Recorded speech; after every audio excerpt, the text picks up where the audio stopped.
제조 기능이 너무 유실되다 보니까 이제 좀 문제가 생기기 시작한 게 국방 안보 분야입니다. 군함 하나 우리가 수리할 수 없는 상황이 돼버렸구나. 전투기 하나 만들 때 필요한 핵심 부품 소재 기계 장치를 일본이나 대만이나 한국제를 사야 되는 거구나. 심지어 중국산 물건 없어도 못 만드는 게 있구나. 이런 것들을 인식하게 되면서 이거는 국가의 근간이 흔들릴 수 있는 상황까지 가버린 것이니 그런 제조 중에 일부는 다시 미국으로 가지고 와야겠다.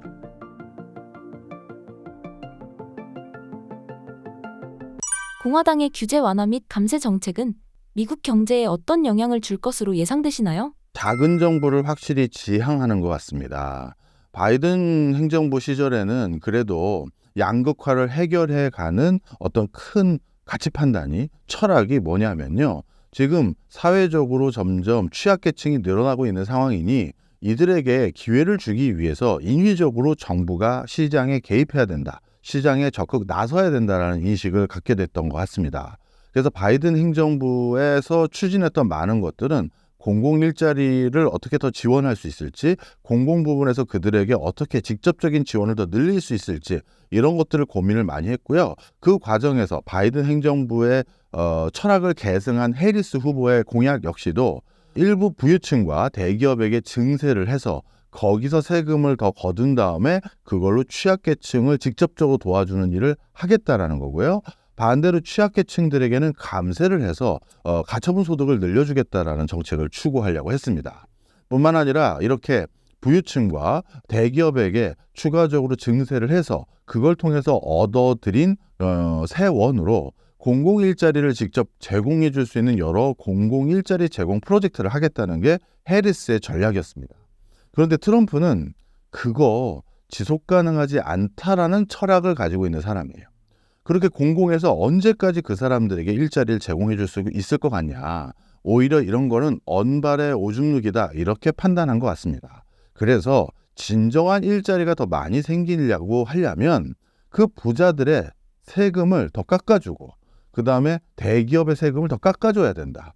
그러면 그 부자와 대기업이 뭔가 자기의 소득, 실질 가처분 소득이 더 늘어나니까 돈이 더 생겼는데 그러면 나 원래 이런 사업도 한번 해보고 싶었는데 해서 신규 사업을 하거나 사람을 좀 더 뽑아서 이런 거 한번 해볼까? 사람을 더 채용하거나 아니면 부유층들도 소비를 좀 더 늘리다 보니 서비스 업종의 누군가가 그 과정에서 일자리를 더 얻을 수 있게 된다는 거예요.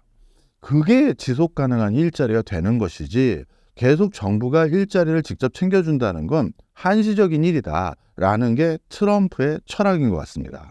그래서 그런 철학으로 대표적으로 먼저 하겠다는 게 감세 정책이고요. 그 다음에 공공 부분에서 많은 것들을 직접 챙겼던 것을 규제를 완화하고 그리고 공공이 하는 게 아니라 민간으로 넘겨서 민간에서 하도록 유도하겠다는 게 트럼프의 철학 중에 하나입니다. 그게 이번에 공약에 들어갔고요. 그렇게 하기 위해서는 또 한 가지 또 같이 병행되어야 될 게 있죠. 바로 세금 깎아줘서 일을 뭔가 더 벌릴 수 있는 자금 여력도 줘야 되지만 그 자금을 가지고 일을 하게 만들려면 일을 자유롭게 할 수 있게끔 만들기 위해서 규제를 없애줘야 된다는 거예요. 그래서 미래 신산업에 해당되는 대표적인 분야인 요즘은 가장 각광받고 있는 게 AI죠. AI와 관련된 각종 규제를 했던 행정명령들을 모두 다 없애겠다라고 트럼프는 공약화했습니다. 그래서 AI 산업이 미국의 또 하나의 거대 산업군으로 도약해서 미국의 새로운 산업이 또 하나 잉태될 수 있도록 만들겠다라는 것이고요. 그 다음 또 한 가지 주목해야 될 게 암호화폐입니다. 암호화폐도 이제 의미 있는 시장 규모로 커져버렸어요. 그래서 트럼프는 선거 기간 동안 내내 우리 미국을 암호화폐의 전 세계 수도로 만들겠다 이런 거를 공약화했거든요. 그래서 이 암호화폐 시장도 미국을 중심으로 새로운 산업 생태계로 자리매김할 수 있도록 제도화하고 규제를 없애주는 이런 것들을 적극적으로 자기가 추진하겠다고 발표했고요. 그다음 세 번째가 지금 누구도 아직 정복하지 못한 미지의 땅이 있죠. 우주입니다. 이 우주 분야에서 또 미국 기업들이 선두에 쓸 수 있도록 우주항공 분야를 이제 정부만 독식해서 진행하는 것이 아니라 민간 기업과 협업을 통해서 진화 발전할 수 있도록 해주겠다라는 게 트럼프의 공약입니다. 그래서 이런 걸 하다 보면 새로운 일자리들이 계속해서 생겨날 수밖에 없다. 난 그렇게 해서 미국 경제를 이끌어 가겠다라는 게 트럼프의 철학, 그 철학이 반영된 공약들 이렇게 보시면 되겠죠. 그럼 저한테 가끔 이러는 걸 학생들이 물어봐요. 교수님, 그럼 바이든 해리스의 철학이 옳은 거예요? 트럼프의 철학이 옳은 겁니까? 실제 일자리가 견실한 일자리가 많이 생겨지고 경제가 더 풍요로워지는 건 둘 중에 뭐가 더 맞는 건가요? 라고는 질문을 정말 많이 받거든요. 근데 이 질문에 대해서는 한결같이 일정한 답이 있는 게 아니에요. 국가마다 그 나라의 어떤 진화 발전한 맥락, 그다음에 그 나라의 국민성의 특성들 이런 것 때문에 각 나라마다 정답이 다 달랐고요. 한 나라 안에서도 시기에 따라서 이번에는 이게 옳았네라고 할 수 있는 상황이 다를 때도 있었습니다.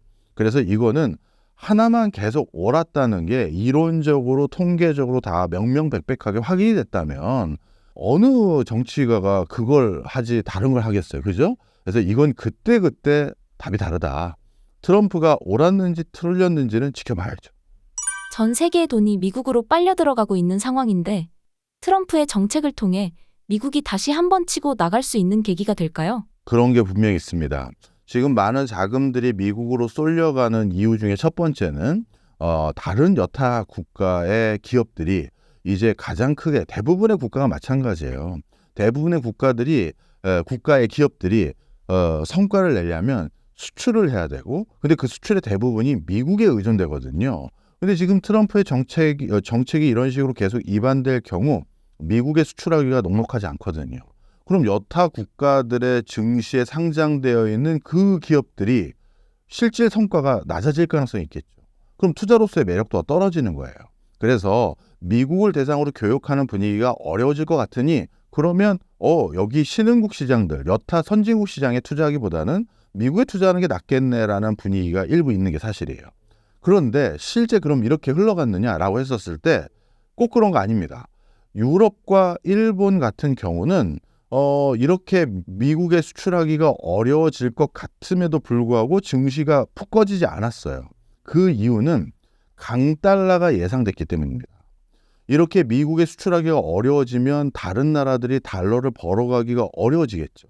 달러 벌어가기가 어려워지면 달러 강세로 돌아설 가능성이 많고 달러가 강세를 취한다는 건 그만큼 다른 나라 화폐 가치는 떨어진다는 얘기가 되기 때문에 여타 국가에서 생산하는 물건들의 가격 경쟁력이 높아지겠죠. 이 때문에 다른 국가에서는 물건이 더 예전보다 싸졌네 소리를 들을 수 있게 되니 뭔가 실적이 또 나아질 수 있는 여지가 있지 않겠어? 이런 인식이 같이 맞물렸던 거예요.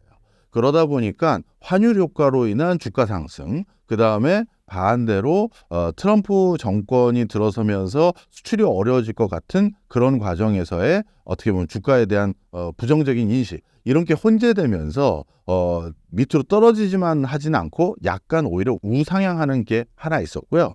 그 다음 또 한 가지 미국 대통령이 둘 중에 누구로 당선됐다라는 그 자체만으로도 주식시장에서는 큰 불확실성 하나가 사라져요. 그러면 내가 돈을 들고 있다가 이거 코인 시장에 돈을 넣어야 되는 거야? 아니면 뭐 원자력에 넣어야 되는 거야? 아니면 전기차에 넣어야 되는 거야? 이걸 고민하던 사람들은 잠깐 돈을 쥐고 있다가 누가 대통령 되는지 보고 투자하자 이렇게 생각하거든요. 그런데 대통령이 정해졌으니 트럼프의 수혜를 받을 업종에 이제 돈을 투자하면 되겠네 해서 글로 돈을 넣은 거예요. 그러다 보니까 우상향하는 일이 생긴 거죠. 그런데 우리나라 같은 경우는 오히려 점점 코스피가 빠져가기 시작하고 있고 이런 상황이잖아요. 그거는 가장 선두에 쓴 국가라는 것으로 인한 오히려 피해를 보고 있다 이렇게 보시면 되겠습니다. 지금 미래 먹거리 산업이라고 불리울 수 있는 대표적인 품목들이 AI, 그 다음에 2차 전지, 그 다음에 전기 자동차인데 이 세 가지 분야를 모두 다 잘하고 있는 나라는 지구상에 한국 말고는 없어요. 물론 중국도 있죠. 근데 이 세 가지 분야에서 나름대로 우위에 점하고 있는 기업을 다 가지고 있는 건 중국이 어차피 미국에 들어갈 생각 엄두도 못 내고 있는 상황이고 우리랑 대만이나 일본 몇 개의 국가들밖에 없는데 그들 국가들 같은 경우는 미국이 어떻게든 유치하려고 들어와서 장사해 주십시오라고 했는데 트럼프로 인해서 그 들어가는 과정에서 대가로 받기로 했던 보조금 이거 아예 못 받을 수도 있잖아요. 이런 네거티브한 요소들이 있다 보니까 우리나라 코스피에서도 가장 대장주 역할을 하고 있던 반도체, 그다음에 뭐 전기 자동차 관련한 자동차 회사들, 이런 회사들, 또 2차 전지 회사들, 이런 회사들의 시총이 급격히 떨어진 거예요. 그러니 이런 회사들의 시총이 떨어지면 우리나라 코스피는 올라갈 수가 없거든요. 그래서 우리 같은 경우는 지금 전 세계 분위기, 증시 분위기와 달리 더 많이 빠지고 있는 게 너무 잘하고 있었던 기업들의 역설이다. 저는 이렇게 평가합니다. 공화당의 제조업 복귀 정책과 제조업 초강국 실현 목표가 미국의 고임금 사회에서 가능할까요? 이것도 좀 설명을 드리겠습니다. 미국의 제조업이 실패했던 가장 큰 이유 중에 하나를 꼽아라 했었을 때 적지 않은 분들이 높은 임금을 꼽는데요. 그거에 100% 동의하지는 않아요. 왜냐하면 미국이란 나라가 지금 전 세계에서 저렇게 국민소득이 높은 나라가 저렇게 높은 경제 성장률을 같이 기록하고 있는 거는 미국밖에 없어요. 이렇게 높은 국민소득을 가지고 있는 국가들 대부분은 경제 성장률이 좀 낮은 게 통상적이거든요. 그런데 미국이 이 두 가지가 동시에 일어날 수 있는 가장 큰 이유는 일단 미국의 우수한 하이 브레인들은 가장 고부가가치 산업이라고 할 수 있는 곳에 집중 취업해서 가장 프론티어하고 가장 혁신적인 결과물들을 만들어내요. 그래서 새로운 물건들이, 새로운 기술들이 미국에 많이 만들어지는 거기에 일조를 하고 있고요. 그런데 미국에서도 이런 것들이 만약에 만들어지는 과정에서 그 높은 사람들, 그 높은 하이 브레인들의 인건비 다 충당하고 그리고 중산층, 중하층에 해당되는 사람들의 모든 인건비를 다 충당하면 품질은 좋을지 모르겠으나 제품 가격이 너무 비싸서 전 세계에 파급 효과를 많이 일으키지 못할 수도 있잖아요. 그런데 미국산 제품이 그래도 어느 정도 적정 가격으로 낮아질 수 있었던 큰 원동력이 두 가지가 있는데, 하나는 미국 바깥에 공장을 대거 이전한 것도 분명히 있습니다. 하지만 또 한 가지 보이지 않는 것들 중에 하나가 뭐냐면요. 미국으로 들어가는 불법 체류자들, 불법 이민자들이 낮은 인건비로 자기의 그러니까 인력을 제공해 줬기 때문에 미국의 물가가 그래도 어느 정도 수준으로 유지될 수 있는 큰 버팀목이 있었던 거예요. 하다못해 미국에서 서빙 보는 알바들, 그 주차장에서 앞유리 닦아주고 주유해주고 아니면 파킹 대신해주고 얼마 받는 사람들, 이런 일 하는 분들 중에서는 사실 합법적으로 체류하고 있지 않은 사람들도 많아요. 그런 사람들이 굉장히 낮은 임금으로 자기의 근로를 제공해줬기 때문에 미국이라는 나라가 물가도 나름대로 안정적인 수준으로 유지될 수가 있었고, 그것이 미국 전반의 제품 가격이 무한히 오르지 않을 수 있는 상황을 만들어준 거예요. 그러다 보니까 미국이라는 나라가 제조 기능을 상실하게 된 가장 큰 이유가 높은 인건비 때문이다라고만 볼 수 없는 게 바로 이런 불법 체류자들이 일부 활용될 수 있는 여지가 있었다는 거고요. 대신 그러면 도대체 미국의 제조 기능이 상실된 가장 큰 이유는 뭡니까? 라고 했었을 때 미국의 뭐라고 할까요? 하이 브레인들, 많은 인건비를 받고 많은 부가가치를 창출해야 될 사람들이 주판을 튕겨본 거예요. 주판을 튕겨봤더니 내가 지금 공장 짓고 물건을 직접 만들 게 아니라 나는 오히려 디자인 컨셉만 잡고 설계만 하고 아니면 무형의 플랫폼과 소프트웨어만 만드는 게 훨씬 내가 인풋을 넣었을 때 아웃풋을 훨씬 더 많이 걷어들일 수 있다라고 판단한 거예요. 대표적으로 그걸 아주 단순하게 설명드릴 수 있는 게 휴대폰입니다. 저 휴대폰은 단순화시켜서 말씀드리면 두 개 회사의 합작품이라고 할 수 있어요. 소프트웨어는 구글이 만든 안드로이드고 하드웨어는 삼성이 만든 갤럭시예요. 자, 그럼 하드웨어는 삼성이 했고 소프트웨어는 구글이 했어요. 이 두 개를 이제 두 회사가 만나서 저 제품이 이제 만들어진 건데, 두 회사의 시총 중에 누가 훨씬 큽니까? 구글이죠. 구글은 전 세계 시총의 5등 안에 드는 회사잖아요. 물론 삼성전자도 우리나라 증시가 아니라 나스닥으로 갔으면 좀 더 커졌을 수는 있지만 그래도 5등까지는 아닐 겁니다. 그 얘기는 무슨 소리다? 지금 전 세계에서 부가가치가 더 많이 인정받는 것은 저 껍데기를 만드는 제조 분야에 있는 것이 아니라 플랫폼, 소프트웨어, 아니면 저 제품의 컨셉, 그러니까 이런 것들에 있는 거예요. 그래서 미국의 많은 하이 브레인들은 제조를 못하게 된 게 아니라 관심 없고 나는 내 연봉을 내가 받은 우리 사주를 아니면 내 회사를 훨씬 그 가치를 올릴 수 있는 바로 방금 말씀드렸던 무형적인 것, 설계, 디자인, 컨셉, 플랫폼 이런 것들에 더 많이 가버린 거예요. 예. 그래서 거기 생태계가 커졌고요. 그런데 앞서 일부에서 말씀드린 것처럼 미국의 많은 사람들이 그런 하이브레인들이 다 될 수는 없잖아요. 그건 진짜 선택받거나 아니면 타고나게 뭐 능력이 있거나 아니면 후천적으로 열심히 노력한 사람들, 이런 일부 사람들만 그런 과실을 얻을 수가 있겠죠. 그러다 보니 미국의 중산층들 아니면 서민들의 견실한 일자리들에 해당됐던 제조 일자리는 사라져버린 거예요.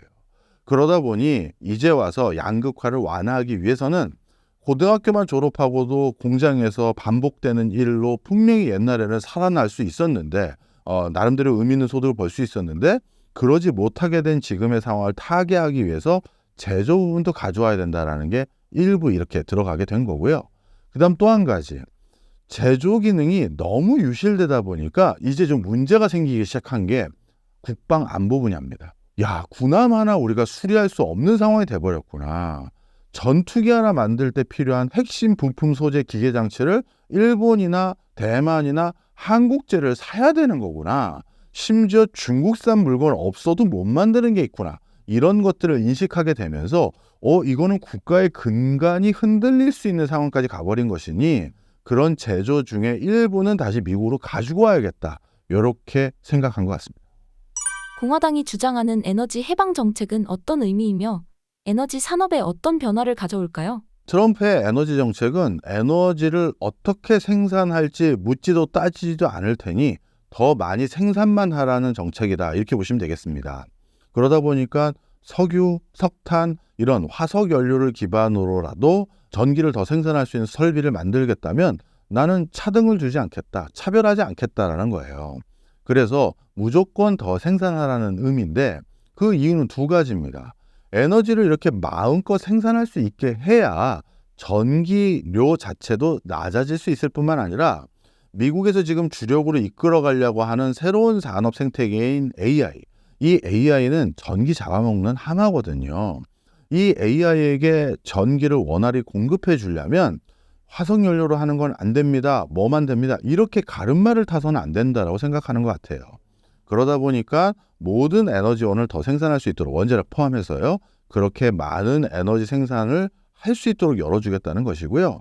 이렇게 에너지 생산이 더 필요하게 된 이유가 몇 가지가 있습니다만 AI도 있지만 이상기후현상도 있어요. 최근 들어서 너무 기온이 크게 변화되면서 미국에서도 에어컨이 없어도 되는 지역이 일부 있을 수 있는데 거기에서도 에어컨을 이제 설치해야 될 동네가 생겨버렸고요. 반대로 난방장치가 없어도 되는 곳이 있는데 거기도 이제 난방장치도 해야 될 상황이 생겼어요. 그러다 보니까 예전보다 이런 냉난방을 유지 관리하기 위해서 전기가 더 필요한 상황이 돼버렸죠. 바로 이런 모든 맥락들이 어떻게 보면 전기를 더 생산하는 형태로 유도하게 된 것이고요. 그리고 좀 약간 추상적인 얘기가 될 수도 있겠습니다만 우리 이런 상상을 한번 해보시면 좋을 것 같아요. 갑자기 외계인이 지구에 왔어요. 근데 이 외계인은 우리랑 다르게 척추동물도 아니고 연체동물이고 눈으로 보는 게 아니라 음파를 쏴서 주변 사물을 인식한다든가 언어체계도 우리처럼 음파로 얘기하는 게 아니라 하여튼 독특한 형태의 외계인이고 그러다 보니 그 외계인이 사용하는 각종 디바이스라든가 그리고 살아가는 의식주도 우리랑 완전히 결이 달라요. 그랬을 때 이 외계인이 우리보다 고등한 문명체인지 열등한 문명체인지 이거 판단을 해야 되잖아요. 외계에서 지구까지 왔으면 우리보다 난 놈들이죠. 이렇게 단순하게 얘기할 수는 없거든요. 그랬을 때 그 판단 기준으로 뭘 선정하면 좋을까를 학자들이 많이 고민을 해봤어요. 그랬는데 그 기준이 뭐냐 하면 에너지예요. 고등한 문명이 될수록 에너지를 더 많이 생산할 수 있게 돼야 되고 에너지를 생산뿐만 아니라 통제해서 저장할 수 있는 기술, 그때그때 갖다 쓸 수 있는 기술, 이 에너지와 관련된 기술이 훨씬 더 고등화된 문명이 고등 문명인 거예요. 그래서 우리 역사도 보면요. 우리 인류의 문명사도 보면 석기 시대, 그 다음에 청동기 시대, 철기 시대, 지금 정보통신 사회 시대 이게 진화 발전하면서 한 개인이 평생 쓰는 에너지의 양이 늘었어요. 우리 사실 지금 사용하고 있는 스마트폰 하루에 소모되는 배터리 양은요. 사실 옛날에 그 피처폰이라고 불리우는 16화음 시대의 그 휴대폰으로 따지면 아마 한 달 분일 수도 있어요. 그렇겠죠. 그때는 흑백이었고 에너지 소모가 별로 안 들어갔으니 지금 충전할 수 있는 그 용량이면 휴대폰이라는 거 원래 한 달에 한 번만 충전하면 쓰잖아. 이럴 수 있을 정도예요. 그걸 지금 매일 우리가 쓰는 거거든요. 자, 그러면 옛날에 피처폰 시절에도 우리가 휴대폰을 매일 충전했고 지금 스마트폰 시절에도 매일 충전하고 있지만 거기에 담겨져 있는 전기 용량은 훨씬 커진 거죠. 그러다 보니까 이렇게 인류라는 건 절전을 한다. 에너지를 아껴 씁시다. 이거는 진화를 막는 거라는 거예요. 전기를 더 잘 생산하고 효율적으로 써야 되는 거지. 무조건 절전하자. 이거는 말이 안 된다. 물론 바이든 해리스도 절전만 주장한 건 아니고 생산할 때 친환경적으로 생산합시다라는 거지만 트럼프는 그건 안 믿잖아요. 지금 기온이 올라가고 있는 게 아니라 이건 기후환경 때문이 아니야. 그냥 잠깐 뜨끈뜨끈해지는 거야라는 철학이 있다 보니까 뭐든 더 생산할 수 있도록 연구 많이 하고 생산 방법을 고민하는 게 더 고등해진다는 거죠.